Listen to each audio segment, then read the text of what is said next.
Hi guys, not your average guy, also known as Peter. Never mind your own YouTube channel. And this is my letter to the AESA, the Spanish aviation organization that sent me a fine of 660 euros for flying in the National Park of Teide. You can see the letter that they sent me with the fine in another video. First of all, thanks a lot guys, it's really amazing. You have helped me so much, your commentaries, but also some of you guys have been putting a lot of time and effort in translating the original document and chatting with me and emailing back and forth to help me understand this. Oh, it's really awesome.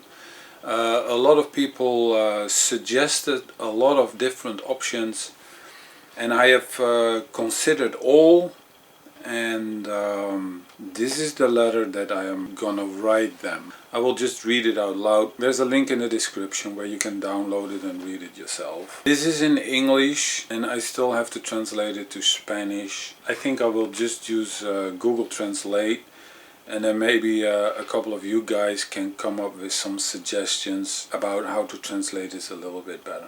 Alright, sir, in answer to your accusations regarding my flight with a drone on August 13th, 2016, with your reference I want to answer with the following objections. First of all, I am a tourist who picked up the hobby of filming with a drone for the first time when I visited Tenerife in August 2016. Before I went there, I tried to find information on the drone rules in Spain. All I could find was a PDF document with an image and not with selectable text that explained some basics for recreational drone pilots. I don't speak or understand Spanish, but I could still extract some little things from it. As such, I assumed those rules would not be very different from the rules that we have in the Netherlands, and in fact they indeed are very similar. I decided to record the whole learning process I would go through with the drone and put these videos on YouTube because other tourists and filmmakers like me might find that interesting and may learn something from it. To my happy surprise, right from the start I got a lot of views, subscribers and responses to my videos, and people liked the beauty of Tenerife a lot. When I was flying in Teide National Park on August the 13th, I did not totally hide myself from people's view, but I did set up my gear in the shade. And I found a nice spot here in the shadow where I could record myself without being disturbed too much.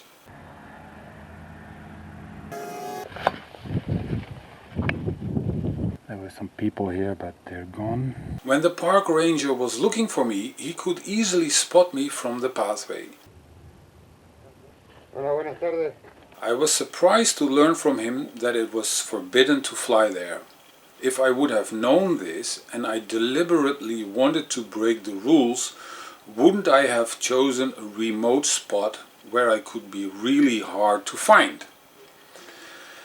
I was even more surprised to learn that the fine for such a harmless incident would be 6,000 euros. 6,000 euros. As a EU citizen, I feel that I have the democratic right to express my opinion about such rules and fines, and that is what I did in another video. With the warning that the park ranger gave me, I told him that I would stop flying, and I shook hands with him. Okay, I will not do it anymore. Nothing. Thank you. Okay. Alright, okay, Please. alright.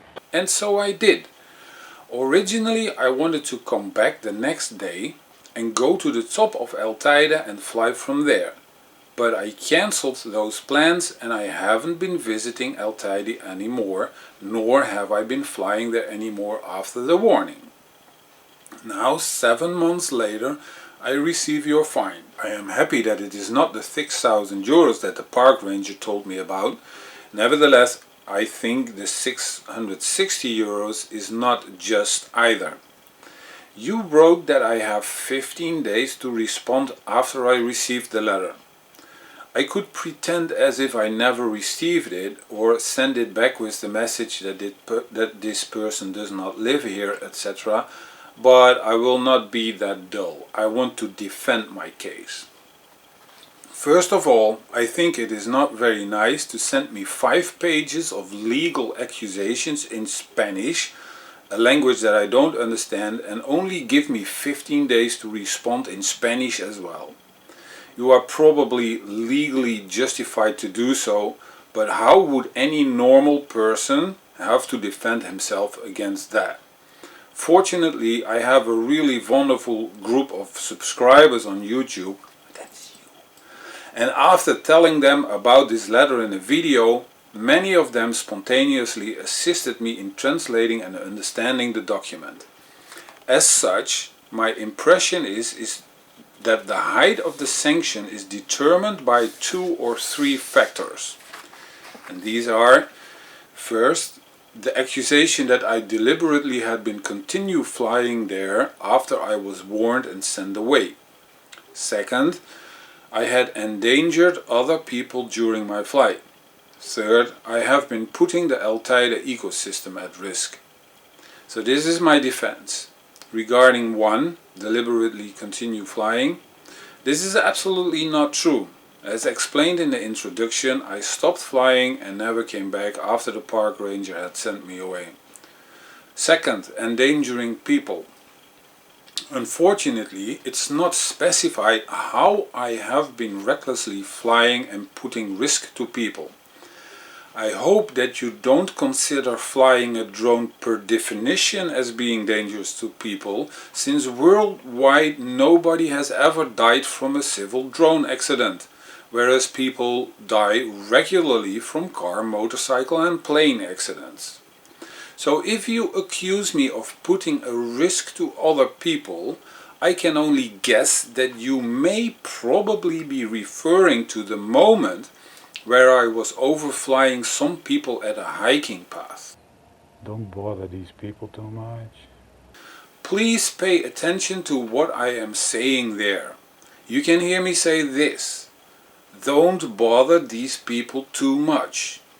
This means that at that moment I was totally aware that I should not harass people, that I should not fly too close to them, and that I should not even try to annoy them. In the Netherlands we cannot fly over a concentration of people. In Portugal it is even specified more: you cannot fly over more than 12 people. Therefore I assumed Spain would have similar rules, and passing just a couple of people on a hiking path at a safe altitude would not be a problem at all. And if you look very well at the people, you can see that some of them notice the drone and are even waving their hands to it. Don't bother these people too much. Don't bother these people too much. Knowing that they are being filmed. Therefore my question to you is, how did I put those people at an extraordinary risk if they are happily waving at me? If people would be running away in fear and despair from my approaching drone, and they would shout angrily, lift their hands towards it and throw rocks because I fly so dangerously, you might have a valid point. But there are no signs at all like this. This was a perfectly safe flight and it did not expose a dangerous risk to people. Regarding 3, endangering the Teide ecosystem. I am sorry to say, but it is an enormously exaggerated assumption that a 1.4 kilogram electric drone can disrupt ecosystems. Worldwide, no ecosystem has ever been destroyed by a civil drone. The only recorded incident that potentially could have damaged a delicate ecosystem is when a drone fell into the Yellowstone geyser on August 2, 2014 and could not be recovered. Almost 3 years later, the biologists and geologists of the park still have not noticed any effect at all. My electric environmental friendly drone does not affect any ecosystem as much as cars, motorcycles, buggies and quads do. I would very much like you to specify in detail how my drone and my flight on August the 13th endangered the ecosystem, especially when you consider that it is easily possible to book a real helicopter flight to Teide online. So exactly how did my perfectly safe flight put an extraordinary risk to Teide compared to a regular helicopter flight to the top? A link is provided. Conclusion. According to international standards and a common sense judgment, and with my drone being in good condition, my flight was not unacceptable or unsafe in any way. I do understand now that there are drone rules regarding Teide. I still think it would be a great idea if you would allow and the Teide Park management would set up a system where people pay a fee of say 10 to 15 euros to fly a drone there and to film its beauty. As such, the park can make money on drones and at the same time tell people exactly what they can and can't do. Since there will be more and more tourists with drones in the future, I think it is better to go along with this trend and take care that it is done safely, instead of keep forbidding this and scaring tourists away with high fines. Just to inform you, in Portugal it is not a problem to fly a drone in a national park, as you can see in some other videos of mine on my channel.